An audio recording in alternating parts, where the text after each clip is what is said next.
오늘은 예레미야 52장으로 하루를 시작하겠습니다. 드디어 길고 길었던 예레미야가 끝이 나게 됩니다.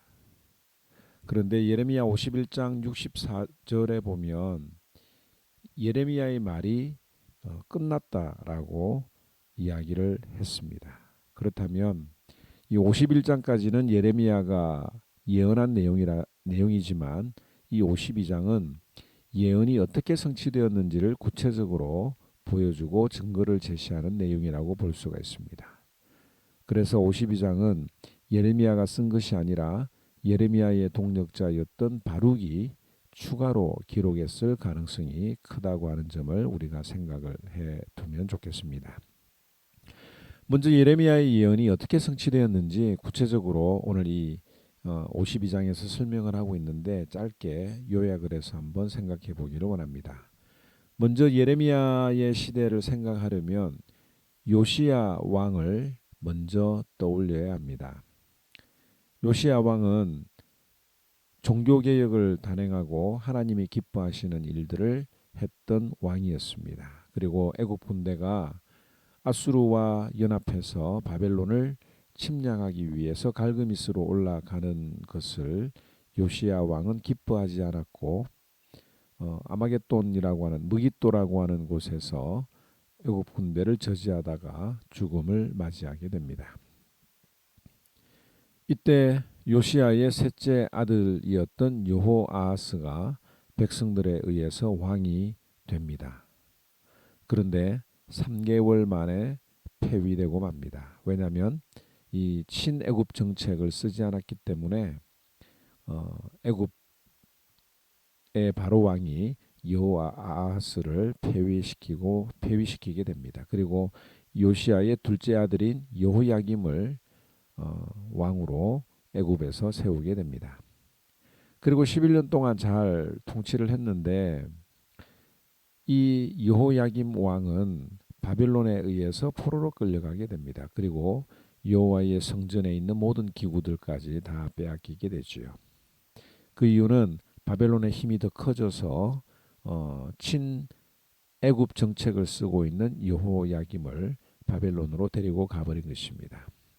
그랬더니 바벨론에서는 여호야김의 둘째 아들이었던 여호야긴을 왕으로 세웠습니다. 그런데 이 여호야긴도 40일 만에 바벨론으로 포로로 끌려가게 됩니다.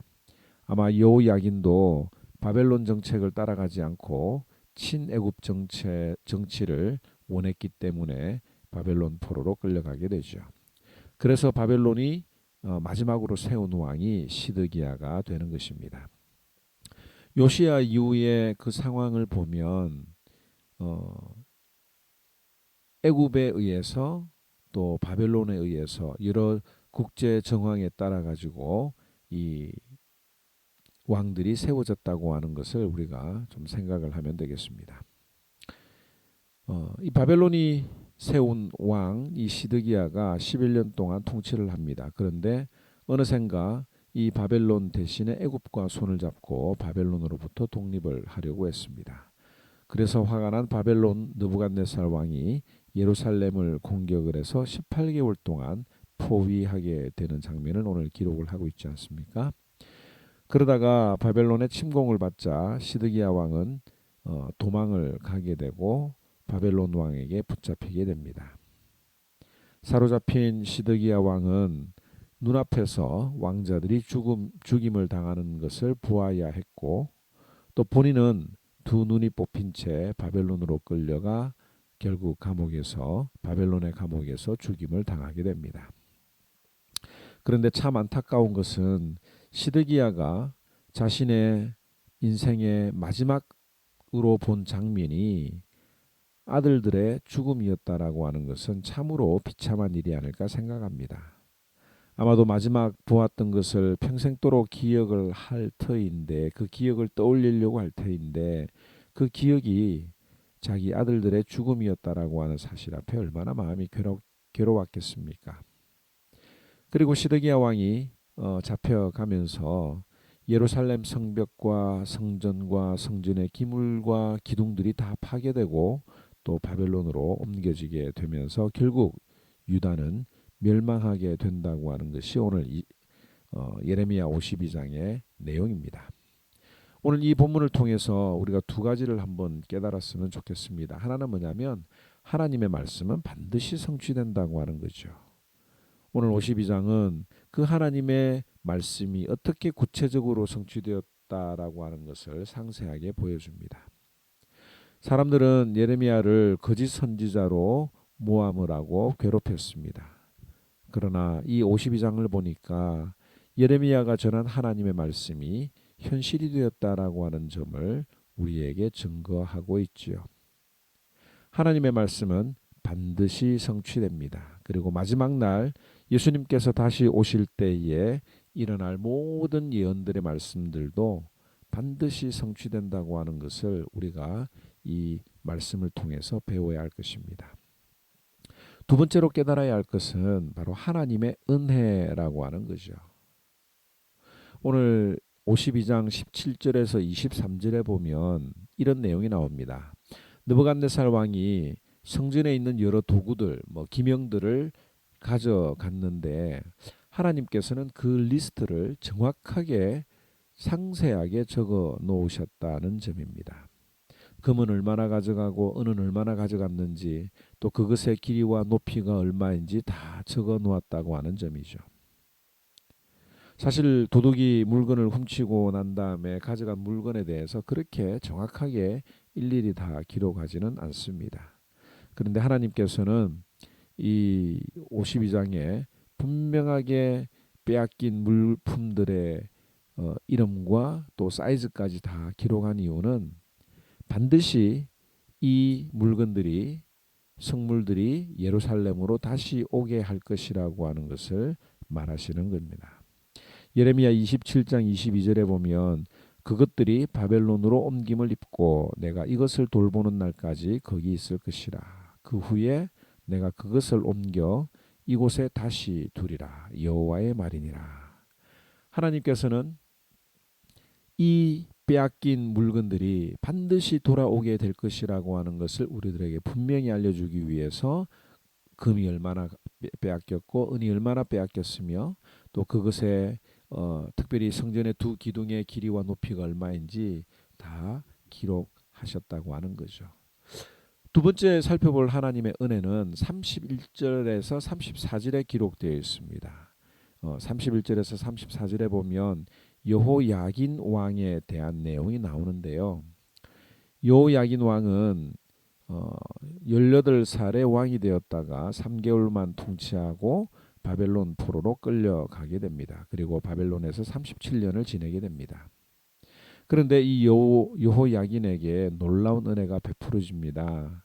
37년 동안 고생하고 난 이후에 55세 이후에는 아주 이 바벨론 사람들의 대접을 받는 상황이 되었다고 하는 것이죠. 왜 이런 대접을 받았을까요? 시드기야는 두 눈이 뽑혀서 감옥에서 죽게 되었는데 이 여호야긴은 그곳에서 특별한 은혜를 받았다고 하는 것입니다. 왜 이런 대접을 받았느냐면 마태복음 1장 12절에서 16절에 보면 예수님의 족보가 나오죠. 그 예수님의 족보 중에 여호야긴 즉 이 여고나라고 하는 이름이 있는데 바로 예수님의 탄생을 위해서 하나님의 특별한 은혜를 받았고 선택을 받았고 그곳에서 생명을 유지하며 자녀를 낳을 수가 있었다라고 하는 것입니다. 오늘 이 말씀을 통해서 예레미야의 결론은 이것입니다. 하나님의 심판은 반드시 이루어진다. 그러나 심판 전에 하나님께서는 우리에게 회개할 기회를 주시고 또 심판 가운데서도 하나님의 은혜가 있다고 하는 점 우리가 기억을 하면 좋겠습니다. 오늘 하루도 이 말씀 기억하면서 회개할 수 있는 기회를 빨리 찾고 또 여러 어렵고 힘든 상황 가운데서도 우리를 붙들어 주시는 그 은혜가 무엇인지 기억하고 고백하는 저와 여러분들이 되기를 바랍니다.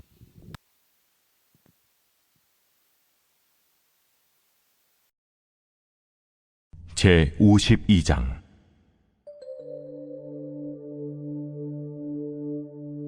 시드기야가 왕위에 오를 때에 나이가 21세라. 예루살렘에서 11년 동안 다스리니라. 그의 어머니 이름은 하무달이라 림나인 예레미야의 딸이더라. 그가 여호야김의 모든 행위를 본받아 여호와 보시기에 악을 행한지라. 여호와께서 예루살렘과 유다에게 진노하심이 그들을 자기 앞에서 쫓아내시기까지 이르렀더라.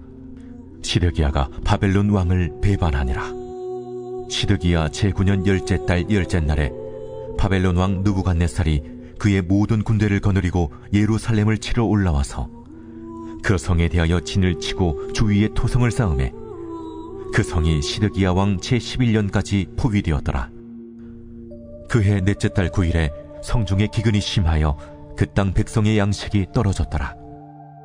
그 성벽이 파괴되매 모든 군사가 밤중에 그 성에서 나가 두 성벽 사이 왕의 동산 견문길로 도망하여 갈대아인들이 그 성읍을 에워쌌으므로 그들이 아라바 길로 가더니 갈대아 군대가 그 왕을 뒤쫓아가서 여리고 평지에서 시드기야를 따라잡으매 왕의 모든 군대가 그를 떠나 흩어진지라. 그들이 왕을 사로잡아 그를 하마 땅 리블라에 있는 바벨론 왕에게로 끌고 가매 그가 시드기야를 신문하니라. 바벨론 왕이 시드기야의 아들들을 그의 눈앞에서 죽이고 또 리블라에서 유다의 모든 고관을 죽이며 시드기야의 두 눈을 빼고 노사슬로 그를 결박하여 바벨론 왕이 그를 바벨론으로 끌고 가서 그가 죽는 날까지 옥에 가두었더라. 바벨론의 느부갓네살 왕의 19째 해 5째 달 10째 날에 바벨론 왕의 어전사령관 느부사라단이 예루살렘에 이르러 여호와의 성전과 왕궁을 불사르고 예루살렘의 모든 집과 고관들의 집까지 불살랐으며 사령관을 따르는 갈디아 사람의 모든 군대가 예루살렘 사면 성벽을 헐었더라. 사령관 느부사라단이 백성 중 가난한 자와 성중에 남아있는 백성과 바벨론 왕에게 항복한 자와 무리의 남은 자를 사로잡아갔고 가난한 백성은 남겨두어 포도원을 관리하는 자와 농부가 되게 하였더라. 갈대아 사람은 또 여호와의 성전의 두 놋기둥과 받침들과 여호와의 성전의 놋대야를 깨뜨려 그 놋을 바벨론으로 가져갔고 가마들과 부삽들과 부집개들과 주발들과 숟가락들과 섬길 때에 쓰는 모든 놋그릇을 다 가져갔고 사령관은 잔들과 화로들과 주발들과 솥들과 촛대들과 숟가락들과 바리들 곧 금으로 만든 물건의 금과 은으로 만든 물건의 은을 가져갔더라. 솔로몬 왕이 여호와의 성전을 위하여 만든 두 기둥과 한 바다와 그 받침 아래에 있는 12놋소 곧 이 모든 기구의 논무게는 헤아릴 수 없었더라.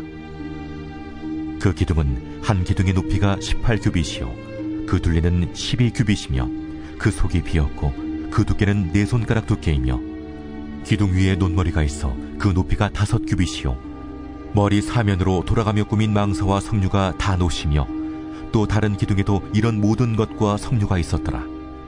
그 사면에 있는 석류는 96개요 이 기둥에 둘린 그물 위에 있는 석류는 도합이 100개이었더라.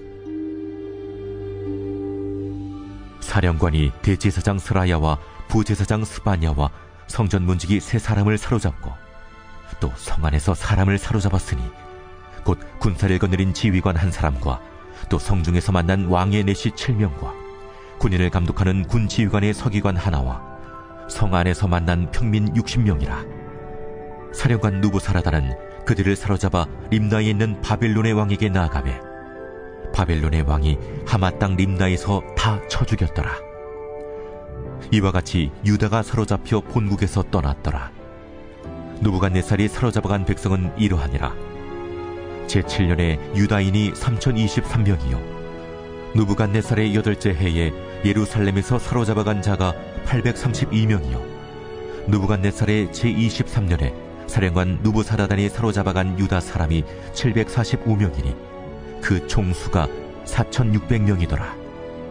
유다왕 여호야긴이 사로잡혀간 지 37년 곧 바벨론의 에윌므로닥 왕의 즉위 원년 12째 달 25째 날 그가 유다의 여호야긴 왕의 머리를 들어주었고 감옥에서 풀어주었더라.